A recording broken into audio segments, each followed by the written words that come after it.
Ready start. इसमें दो राय नहीं कि देश के विकास के लिए बुनियादी ढांचे का विस्तार बेहद ज़रूरी होता है।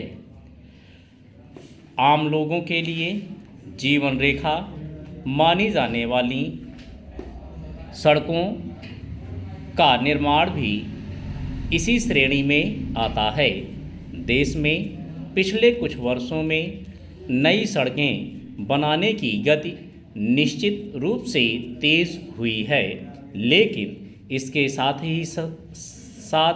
हादसों का सिलसिला भी बदस्तूर जारी है। विशेषकर उच्च तकनीक की मदद से तैयार किए जा रहे एक्सप्रेसवे और राष्ट्रीय राजमार्ग चमकदार एवं सुविधाजनक जरूर दिखते हैं, मगर वे सुरक्षित सफ़र की कसौटी पर खरे नहीं उतर पा रहे हैं। देश में सड़कों की कुल लंबाई का केवल 2% राष्ट्रीय राजमार्ग हैं, लेकिन सड़क हादसों में होने वाली मौतों की कुल संख्या में इनकी हिस्सेदारी करीब 30% तक पहुंच गई है। यही वजह है कि सर्वोच्च न्यायालय ने इस पर गंभीर चिंता जताते हुए केंद्र, राज्य सरकारों और संबंधित प्राधिकरणों को सड़क सुरक्षा मजबूत करने के लिए दिशा निर्देश जारी किए हैं। शीर्ष अदालतों ने स्पष्ट कहा कि प्रशासनिक सुस्ती या बुनियादी ढांचे की कमियों के कारण एक्सप्रेसवे खतरे का गलियारा नहीं बनने चाहिए।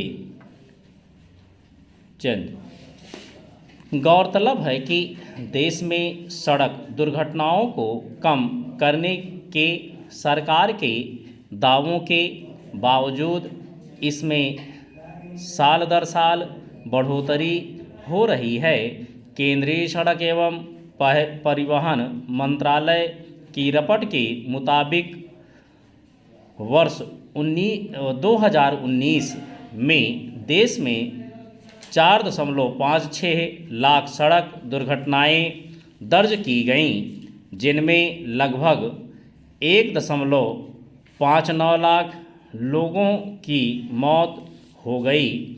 वर्ष 2020 के कोरोना काल में पूर्णबंदी के कारण सड़क हादसों में कुछ कमी आई, लेकिन उसके बाद वर्ष 2021 में करीब 4.2 लाख, 2022 में 4.61 लाख और 2023 में 4.80 लाख दुर्घटनाएं हुईं, यानी 5 वर्षों में 21 लाख से ज़्यादा सड़क हादसों में करीब 8 लाख लोगों की मौत हो गई।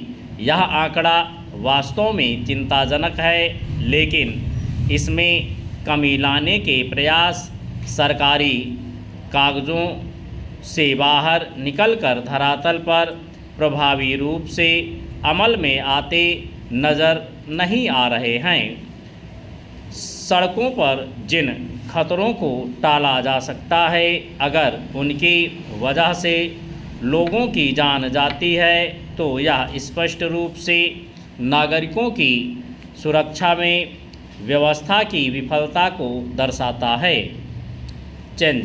हाल के दिनों में यह देखा गया है कि सड़क पर अवैध रूप से वाहन खड़ा करना दुर्घटनाओं का बड़ा कारण बन रहा है।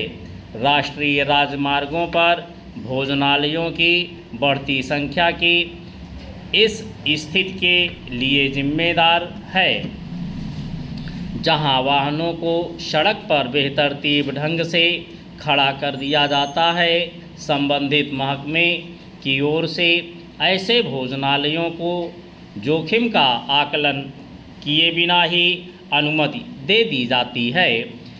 इसी के मद्देनज़र सर्वोच्च न्यायालय ने अपने दिशा निर्देशों में कहा है